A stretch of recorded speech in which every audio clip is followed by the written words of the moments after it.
Em nome do Pai, do Filho e do Espírito Santo. Amém. O Senhor esteja convosco, Ele está no meio de nós. Proclamação do Evangelho de Jesus Cristo segundo Lucas. Glória a vós, Senhor. Naquele tempo, comentavam algumas pessoas que o templo estava ornado com uma beleza bonita, belas pedras, piedosas ofertas.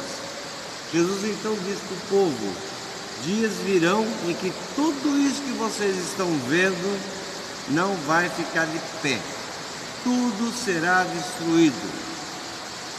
Eles perguntaram então para Jesus: mestre, quando vai acontecer isso? Que sinal haverá de que isso está para acontecer? Jesus lhe respondeu: tenham cuidado, não se deixem enganar, porque muitos virão em meu nome, falsos profetas, falsos pastores, e vão falar: sou eu. E pior, irão explorar esse assunto do fim do mundo, dizendo: o tempo está próximo, etc. Não siga essa gente. Quando vocês ouvirem falar de guerra, de revolta, não fiquem alarmados. Isso tudo tem que acontecer, mas não será o fim. Disse ainda: há de se erguer um povo contra outro, um reino contra outro. Grandes terremotos vão acontecer em diversos lugares, fomes, doenças, epidemias. Haverá fenômenos espantosos e grande sinal do céu. Palavra da salvação. Glória a vós, Senhor. Meus irmãos, estou aqui gravando essa reflexão do dia de Santa Rita, lembrando a mensagem fundamental do Evangelho. Jesus caminha conosco, Jesus está sempre conosco. Em Jerusalém, na festa da Páscoa, Jesus observa a ilusão do povo com a cidade grande, com o templo de Jerusalém. Para a cultura judaica, a destruição do templo, não existir o templo, era o fim do mundo mesmo. Então o templo era um sinal de eternidade, como deve ser, as igrejas, tudo. O templo é a morada de Deus. A ilusão que Jesus observa, nós sabemos que a ilusão é uma compensação por causa dos medos que a gente tem, das angústias que a gente tem. A ilusão não permite que a gente se comprometa com nada. A ilusão faz a gente se sentir bem, porque a gente cria um mundo próprio, um mundo mental próprio, um mundo de alinhamento a tudo, e permitimos que outras pessoas manipulem a gente. Manipulem a gente, falsos profetas, falsos pastores. E aí então, minha gente, o mal impera, não tem jeito. Jesus observou isso. Jeremias foi um profeta lá atrás que combateu a ilusão. Jeremias combateu a ilusão do mundo, a ilusão que muitas religiões falavam, pregavam. Jeremias foi crítico nessa questão, mostrando que a aparente tranquilidade do mundo, as ilusões são produzidas no mundo. O Evangelho, então, hoje, Lucas 21, 5 a 19, nos fala sobre isso. Jesus se pronuncia diante do templo de Jerusalém, um edifício maravilhoso, lindo, e caiu o queixo mesmo, de beleza, grandeza, esplendor, e a gente se sente assim mesmo. Hoje está tendo a Copa lá, né, na horário, a sinagoga, aquelas sinagogas, quer dizer, aí você fica maravilhado, né? Não imagina, eles não imaginam o fim daquilo. Não há como imaginar. Porque de fato são sinais importantes. Mas quando você se ilude com a beleza somente do templo, com a grandeza, e Jesus diz, tudo isso vai acabar. Vai chegar uma hora que isso vai acabar, tudo vai ser destruído. A destruição do templo predita por Jesus, minha gente, não é o fim da história, mas é a finalidade da história. Essas tragédias, essas coisas, não é o fim, é a finalidade. Por que isso acontece? Essa é a questão. Qual a finalidade essas coisas acontecem? Então, claro, quem estava lá perto, os ouvintes de Jesus, queria saber como é que isso vai saber, como é que vão saber que vai acontecer isso? Quais são os sinais? E de fato vocês sabem que no ano 70 o templo de Jerusalém foi destruído. Os romanos, Jesus morreu lá entre 28 e 30, né? O ano 28 e o ano 30, no ano 70, o Império Romano destruiu o templo de Jerusalém, não sobrou nada. Só uma parede que existe até hoje lá em Jerusalém, que os judeus rezam para a parede, aquela parede, o chamado Muro das Lamentações. Mas quando aconteceu a destruição do templo pelos romanos, lembraram do ensinamento de Jesus, e isso ficou marcado, né? Mas Jesus não veio falar da tragédia, Jesus veio falar sobre o caminhar junto, construir um mundo melhor, não ter medo de nada. Jesus não fala nada de novo, catástrofe, tragédia, guerra, doença, peste, caristia, todas essas coisas sempre existiu na história da humanidade, antes e depois de Jesus.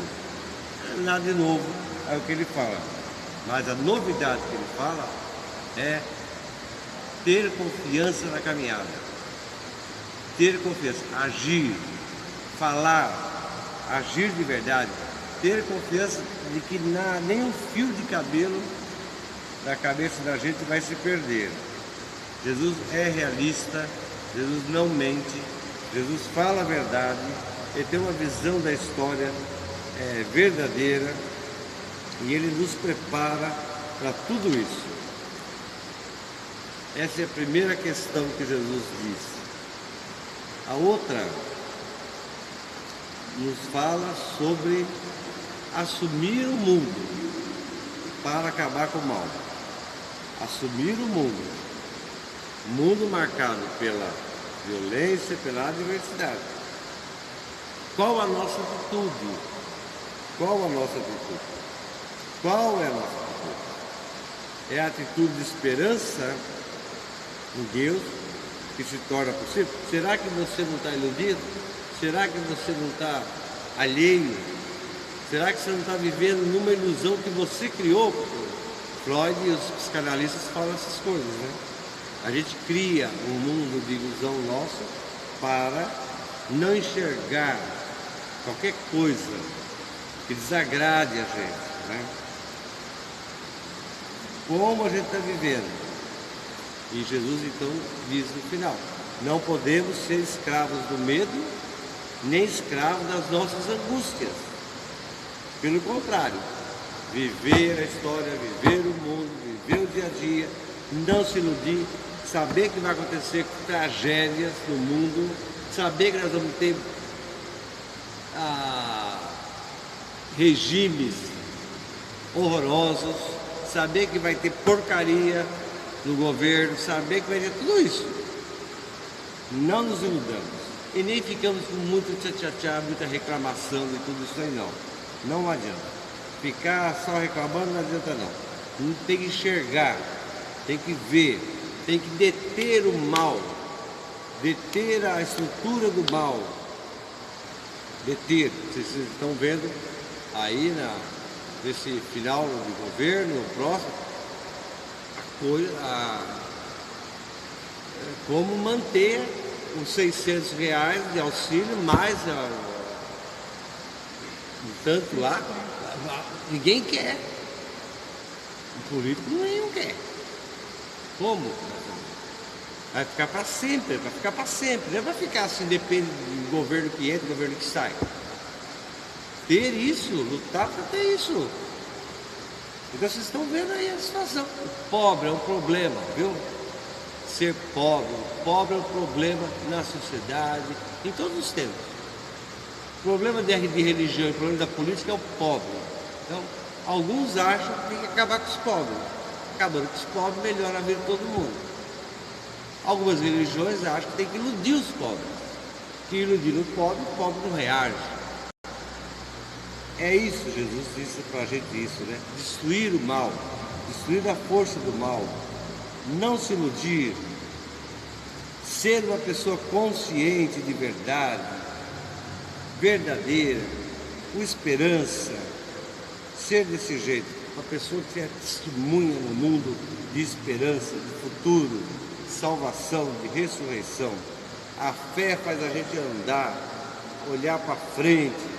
A fé faz a gente percorrer com Jesus o caminho, e o caminho é tortuoso, não tem caminho de conto de fada, o caminho é tortuoso mesmo.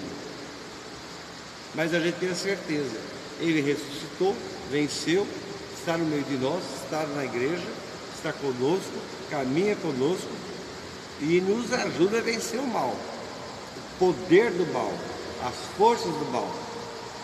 Porque o mal não é ingênuo. O mal não chega e fala, eu sou o mal, vou acabar com a sua vida. Não. O mal é sedutor. O mal é se aparenta, uma coisa bonita. Entendeu? O mal é assim. Esse terrível. Acreditemos, para encerrar, o amor sempre ganha. O amor é superior. O amor é mais poderoso. Porque Deus é amor. Deus é amor. Que Nossa Senhora, a Virgem Maria, nos ajude nessa caminhada, com a sua materna intercessão. Santa Rita de Cássia, mártir da igreja, testemunha da igreja, nos inspire também a viver esse dia a dia, esse caminho diário de fé, seguindo Jesus, hoje e sempre. Amém. Amém. Oremos. Senhor, que desse a Santa Rita de Cássia a graça de imitar fielmente Jesus Cristo na sua pobreza e na sua humildade, fazer que também nós, vivendo plenamente a nossa vocação de católico, de cristão, caminhemos para a santidade perfeita, a imagem de Jesus Cristo, teu Filho. Ele que é Deus convosco, na unidade do Espírito Santo. Amém. Amém. Fiquem com Deus, espero que tenha ajudado alguma coisa na reflexão de hoje, tenha fortalecido a sua fé e que Deus abençoe você.